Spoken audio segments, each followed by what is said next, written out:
All right. Just going to talk about the Anthony Yarde versus Arthur Linden fight. A couple takeaways I saw from that fight. Well, first, let me say this. I don't know what's going on with the fight game right now and fighters who are being too economical in their punches. I think if you buck the trend of just being economical with your punches in the first few rounds, man, you could clean up in this sport. But let me just talk about what happened with Anthony Yarde. So in the first round, boy, first first and foremost, let me say this: the fight was kind of boring. I know they were being tactical, and some people may say, "Well, uh, you a casual. You don't even know how to box."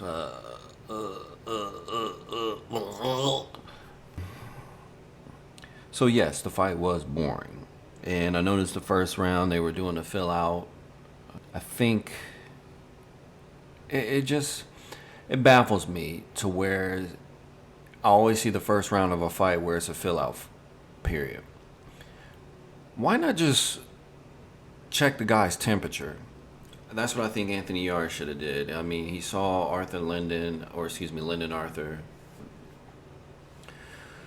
being kind of timid in the first round, and I agree that Yard was timid in the first round as well, and that happens all the time. Why not again check the guy's temperature or rushing in the first round or do like five flurries? Steal that round. The first round is always up for grabs, and you can almost maybe 90% of the time say that first rounds are 10-10, or because nobody does anything.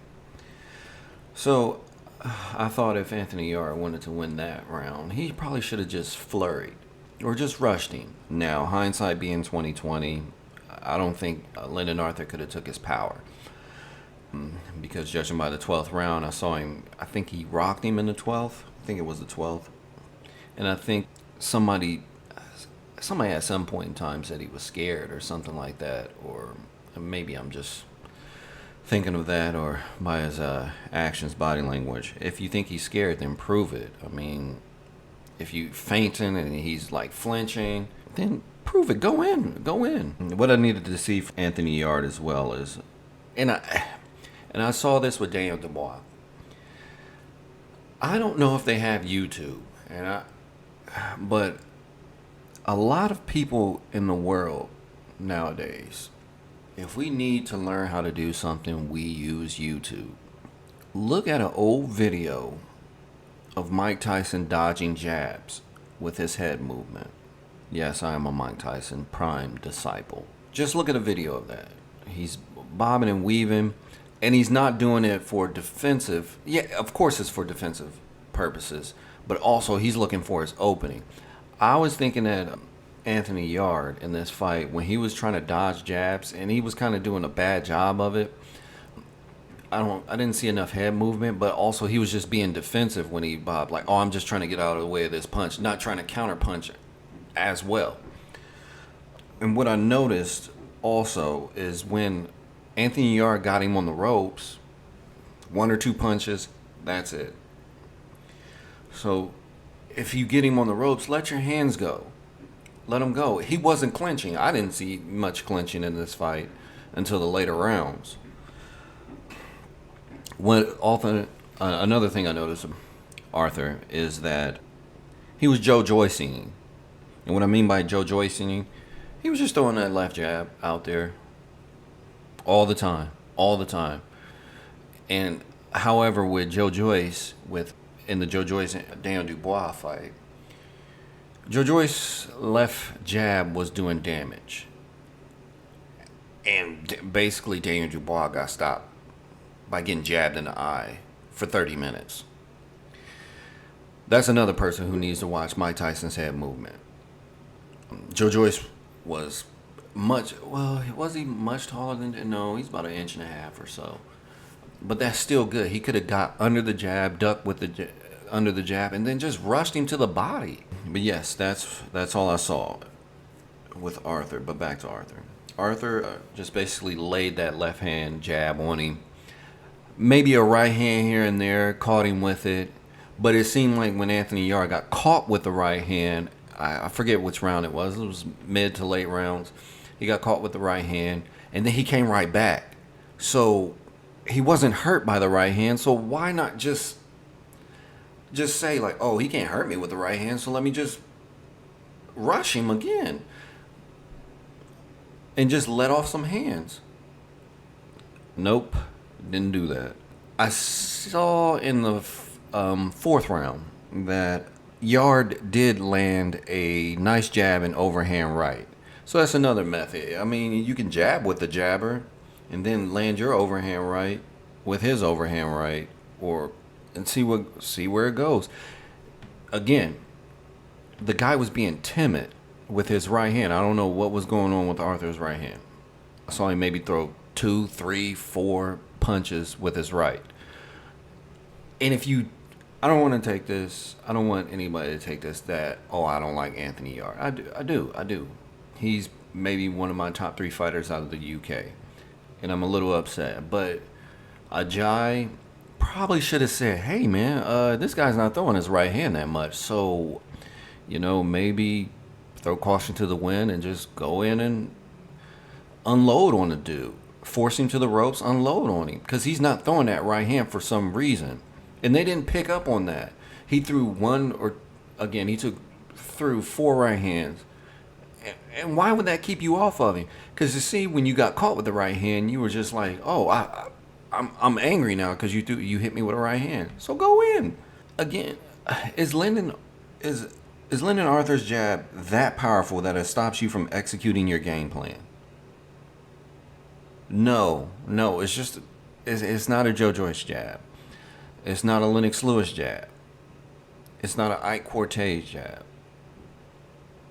It's just a scoring jab. I don't want to say this. Amateur style.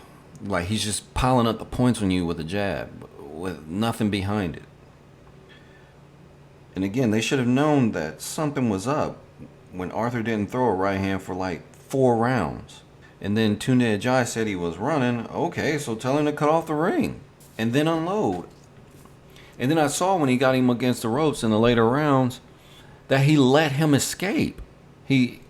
Lyndon Arthur was on the ropes. Can't remember which round it was. And Anthony Yarde hit him maybe with 2 good shots, and he should have hit him with like 5, unloaded to the body. I don't know what's up with Anthony Yarde's cardio though. I don't know if he still has that problem that he had with Kovalev, where he kind of gassed out and got stopped with another jab. Why is a jab just Anthony Yarde's kryptonite? Again, Arthur slid to the left when he was on the ropes. You could have cut off his escape route, or at least throw a right hand while he's trying to slide to his right. The 12th round, Yarde rocked him a bit, and then I saw Arthur's legs buckle. He didn't like your power at that point in time. And I guess it was a little too late at that point. And you didn't get the decision. It was a split decision, I believe. I don't know. I didn't stick around because I watched it on delay. Because I don't think they showed the fight in the United States. So I was waiting to see this. You said you wanted a rematch. I don't know if Arthur said he was going to give you a rematch. I hope you had a rematch clause in the contract, because it seems to be old Fish Eyes is taking L's all over the place with his young fighters. So I hope you had a rematch clause. You now know the guy doesn't like power. So he doesn't like slugging. So go in there the first round. Work on your cardio. I know he's a muscular built fighter. And I actually heard that from Ajayi and Yarde. They say he doesn't lift any weights. So he's just naturally built like that. So just work on your cardio, get it up, pause, and just, man, get him out of there by round 5. You can just blitz the dude. All right. That's all I have to say about that. I'm hoping for the best for Anthony Yarde. Again, he's maybe top 2. I like Anthony Josh. Anthony Josh was probably my favorite UK fighter. Yarde is probably second. I like Josh Taylor. Josh Taylor's a good fighter. But I like Regis Prograis, so I was a little upset that Regis didn't win that fight. Hopefully Anthony Yarde can come back, learn from these mistakes. If he can, if his corner, I'm noticing the failure of like a lot of these corners in the UK where they are just not giving the right advice. They're just saying like, hey man, yeah, you're doing great, but watch out for this. And well, they're not even saying watch out for this. They're just like, go out and do this. It's like, are we watching the same thing? Man, just teach him how to cut off the ring. Teach him how to avoid the jab. Lyndon Arthur's taller than Anthony Yarde, so go under the jab or jab with the jabber. Catch him with an overhand right when he's jabbing. I don't know. I don't know. Maybe some of you in the comment section can let me know. All right, later.